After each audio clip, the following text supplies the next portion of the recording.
جو جنگ بدر میں شریک ہوئے تھے،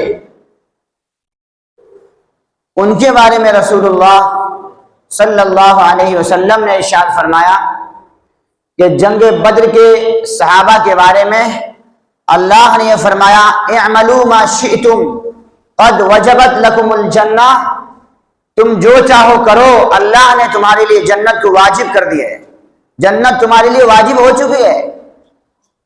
اس کا مطلب یہ نہیں تھا کہ وہ صحابہ نعوذ باللہ گناہ کریں گے، ایسا ویسا کریں گے، بلکہ اللہ نے ان کے دل کو ایسا بنا دیا تھا جنگ بدر میں شریک ہونے کی وجہ سے کہ ان سے یا تو گناہ سرزد ہی نہیں ہوگا، یا اگر گناہ ہوگا بھی تو اللہ تعالیٰ ان کو فوراً توبہ کی توفیق دیں گے، پھر ان کا درجہ پہلے سے بھی زیادہ بلند ہو جائے گا۔ ان کے بارے میں فرمایا جو چاہو کرو، تمہاری بخشش ہو چکی ہے، تمہارے لیے جنت واجب ہو چکی ہے۔ بخاری شریف کے اندر ہے باب فضل من شہد بدر، ان کی فضیلت کا بیان جو بدر میں شہید ہوئے۔ اسی طریقے سے مسند احمد میں روایت ہے، اور امام ابن حجر اسقلانی نے بھی اس کو نقل کیا ہے، اس میں اللہ کے رسول صلی اللہ علیہ وسلم نے فرمایا وہ شخص جہنم میں جا ہی نہیں سکتا جو بدر میں شریک ہوئے ہیں۔ بدر میں 313 صحابہ شریک تھے، اور اب چھوٹے چھوٹے بچے بھی اس میں کچھ غلام بچوں کو جوڑ لیں گے تو ان کی تعداد 14 15 16 19 تک بھی ہے۔ 313 مشہور ہے، اس میں اللہ کے رسول صلی اللہ علیہ وسلم کو شامل کر لیں گے تو 14 ہو جائے۔ یہ جو 313 صحابہ ہیں، ان کی فضیلت دوسرے تمام صحابہ کے مقابلے میں زیادہ ہے۔ بلکہ ایک مرتبہ جبریل امین تشریف لائے اور حضور سے پوچھا یا رسول اللہ، وہ صحابہ جو جنگ بدر میں شریک ہوئے تھے آپ ان کے بارے میں کیا سمجھتے ہیں؟ کہا کہ سب سے افضل سمجھتے ہیں۔ کہا اسی طریقے سے وہ فرشتے جو جنگ بدر میں شریک ہوئے تھے وہ تمام فرشتوں میں افضل سمجھے جاتے ہیں۔ جنگ بدر میں جو صحابہ شریک ہوئے اللہ نے ان کے مقام کو بہت بلند فرمایا۔ جنگ بدر میں 60 مہاجرین تھے اور باقی انصاری صحابہ تھے۔ 14 صحابہ شہید ہوئے تھے۔ کتنے؟ 14 صحابہ کرام شہید ہوئے تھے۔ ان 14 میں سے 4 لوگوں کا میں آپ کو تذکرہ کرتا ہوں۔ ایک صحابی حضرت عبیدہ ابن الحارث، یہ پہلے جنگ میں شروع میں ہی شریک ہوئے اور مقابلے میں یہ عتبہ یا شیبہ کے مقابلے میں آئے تھے، عمر دراز تھے، آپ کے ٹانگ پر تلوار لگی اور ان کا جو قاتل تھا، ان پر جو حملہ کرنے والا تھا حضرت علی اور حضرت امیر حمزہ نے مل کر کے اس کو قتل کیا۔ یہ حضور کی خدمت میں لائے گئے، خون بہ رہا تھا، زخم بہت گہرا تھا جس کی بنیاد پر وہ زندہ نہیں رہ سکے۔ مقام صفرہ میں ان کا انتقال ہوا، صفرہ ایک جگہ ہے وہاں پر انتقال ہوا۔ انتقال کے وقت، انتقال سے پہلے انہوں نے اپنا سر حضور کریم صلی اللہ علیہ وسلم کے قدموں میں رکھ دیا اور کہا یا رسول اللہ، کیا میں اللہ کے نزدیک شہید ہوں، یعنی مجھے شہادت کا درجہ ملے گا؟ حضور نے فرمایا کہ تم شہید ہو، اللہ نے تم کو شہادت کا درجہ عطا فرمایا۔ صفرہ جو جگہ ہے وہاں پر ان کو دفن کر دیا گیا۔ کافی دنوں کے بعد صحابہ کرام جب وہاں سے گزرے تو مشک کی خوشبو محسوس ہوئی، حضور بھی تھے، تو صحابہ نے کہا یا رسول اللہ، عجیب بات ہے، یہاں سے مشک کی خوشبو آ رہی ہے۔ تو آپ نے فرمایا اس میں تعجب کی کیا بات ہے، یہاں پر ابو معاویہ یعنی حضرت عبیدہ ابن الحارث رضی اللہ عنہ دفن کیے گئے ہیں۔ اللہ نے حضرت عبیدہ ابن الحارث کو اللہ نے یہ مقام دیا۔ دوسرے ایک صحابی ہیں حضرت عمیر ابن ابی وقاص، 16 سال کے تھے، جنگ بدر کے دن ادھر سے ادھر پھر رہے تھے چھپتے چھپاتے۔ سعد ابن ابی وقاص کے چھوٹے بھائی ہیں۔ حضرت سعد ابن ابی وقاص دیکھ رہے ہیں ان کو، کبھی ادھر جا رہا ہے عمیر، کبھی ادھر جا رہا ہے۔ کہا عمیر کیا بات ہے؟ کہا بھائی جان مجھے مسئلہ ہے، ڈر ہے مجھے اس بات کا کہ کہیں حضور مجھے دیکھ لیں اور مجھے چھوٹے ہونے کی وجہ سے جنگ سے واپس کر دیں، مجھے امید ہے کہ میں اس جنگ میں شریک ہوں گا اور شہید ہو جاؤں گا، مجھے جنت کی طلب ہے۔ آخر حضور نے دیکھ لیا، آپ نے فرمایا آپ واپس چلے جائیے، چھوٹے بچوں کو لڑنے کی ضرورت نہیں ہے، ہم بڑے کافی ہیں۔ یہ جملہ ہم اپنے طرف سے اس انداز کو بیان کر رہے ہیں، بڑوں کی ضرورت نہیں ہے، جب بڑے ہیں تو چھوٹوں کی ضرورت نہیں پڑتی، آپ واپس چلے جائیے۔ بہت سارے صحابہ اس دن واپس کیے گئے تھے، چھوٹے چھوٹے، حضرت برا ابن عازب ہیں، حضرت عبداللہ بن عمر ہیں، یہ سب واپس ہو گئے۔ برا یہ جو صحابی تھے عمیر ابن ابی وقاص، جب ان کو حضور نے کہا کہ آپ بھی واپس جائیے تو یہ رونے لگے، زور زور سے رونے لگے۔ تو حضور کو ان کا شوق دیکھ کر کے آپ نے فرمایا ٹھیک ہے تم جنگ میں شریک ہو سکتے ہو، اور پھر یہ جنگ میں شریک ہوئے اور اس جنگ میں شہید ہوئے، اور گویا انہوں نے جو اپنا مقصد تھا، جو منزل تھا، اس کو پورا کر لیا، پا لیا۔ اللہ ان پر رحم فرمائے۔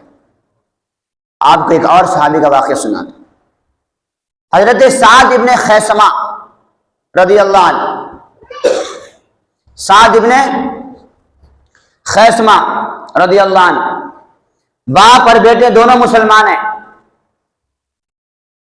جب حضور نے اعلان فرمایا کہ ابو سفیان کے قافلے پہ حملہ کرنا ہے تو باپ اور بیٹے میں گفتگو ہوئی۔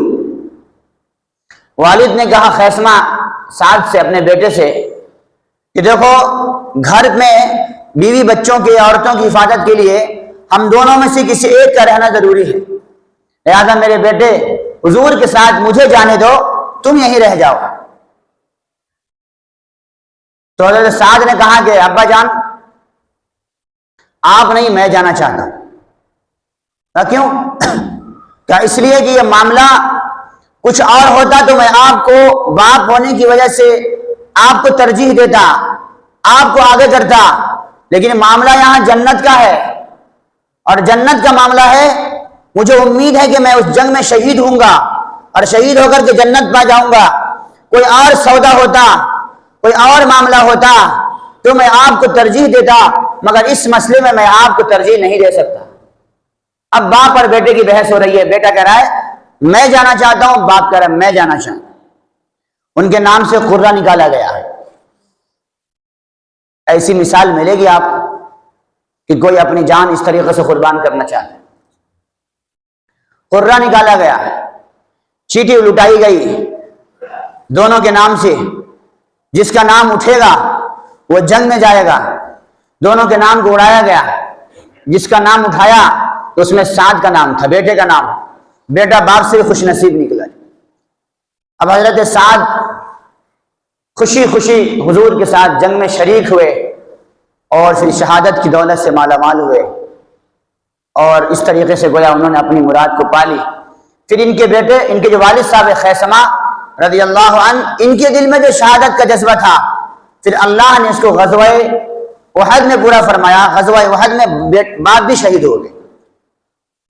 یہ سعد ابن ابی وقاص رضی اللہ عنہ، سعد ابن خیثمہ رضی اللہ عنہ۔ ایک صحابی ہیں عمیر ابن الحمام رضی اللہ عنہ، بدر کے دن حضور نے اعلان فرمایا اے لوگو آؤ اس جنت کی طرف جس کی چوڑائی آسمان و زمین سے بھی زیادہ۔ تو کہنے لگے واہ واہ بخین بخین، واہ واہ کیا بات ہے؟ حضور نے فرمایا کس بنیاد پر واہ واہ کہہ رہے ہو؟ کیا یا رسول اللہ وہ جو خوشخبری آپ سنا رہے ہیں اس خوشخبری کی بنیاد پر مجھے امید ہے کہ میں جنت والے میں سے ہو جاؤں گا۔ تو آپ نے فرمایا انک من اہل الجنہ، ہاں تو بھی جنت والوں میں سے ہے۔ اتنا سننا تھا کہ عمیر ابن الحمام خوش ہو گئے اور کھجور نکال کے کھانے لگے۔ بھوک لگی ہوگی، جنگ کا میدان تھا، دشمنوں سے لڑنا تھا، شاید بھوک لگی تھی، کھجور نکال کے کھانے لگے، لیکن ابھی کھجور کھایا ہی تھا، پھر خیال آیا کہ جب تک کھجور کھاؤں گا اتنی دیر میں تو میں جنت میں پہنچ جاؤں گا۔ کھجور کو پھینک دیا اور دشمنوں کی فوج میں گھس گئے اور لڑے، اور لڑتے لڑتے شہید ہو گئے۔ گویا اپنی جو مراد تھی وہ پوری فرمائی، اور اللہ کے رسول صلی اللہ علیہ وسلم نے فرمایا انک من اہل الجنہ، تم جنت والے میں سے ہو۔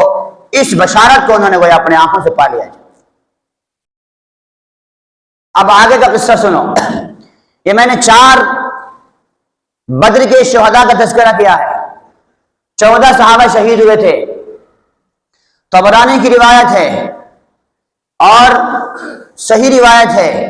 حضرت عبداللہ ابن مسعود رضی اللہ عنہ فرماتے ہیں ان کے بارے میں کہ رسول اللہ صلی اللہ علیہ وسلم نے ارشاد فرمایا کہ اللہ تعالیٰ نے جنگ بدر کے شہیدوں کو جمع فرما کر کے اپنی تجلی فرمائی اور اپنے دیدار پر انوار سے ان کی آنکھوں کو مشرف کیا اور کہا میرے بندو کیا چاہتے ہو؟ تو اصحاب بدر شہداء بدر نے اللہ سے عرض کیا اے اللہ آپ نے ہمیں جن نعمتوں سے سرفراز فرمایا ہے کیا ان نعمتوں سے بڑھ کر کی بھی کوئی نعمت ہے؟ اللہ نے پوچھا میرے بندو کیا چاہتے ہو؟ 2 مرتبہ 3 مرتبہ، چوتھی مرتبہ جب یہی سوال ہوا تو بدر کے شہید صحابہ نے عرض کیا اے اللہ ہم یہ چاہتے ہیں کہ ہماری روح کو ہمارے جسم میں پھر سے لوٹا دی جائے اور پھر ہم دوبارہ تیری راہ میں قتل ہو کر کے واپس آئیں۔ یہ ہے جنگ بدر کے شہیدوں کا مقام۔ اللہ تعالی تمام امت کو قیامت کے دن جنت میں پہنچنے کے بعد اپنے دیدار سے مشرف کریں گے، لیکن ان صحابہ کو اللہ تعالیٰ نے اپنے دیدار سے مشرف فرما دیا ہے۔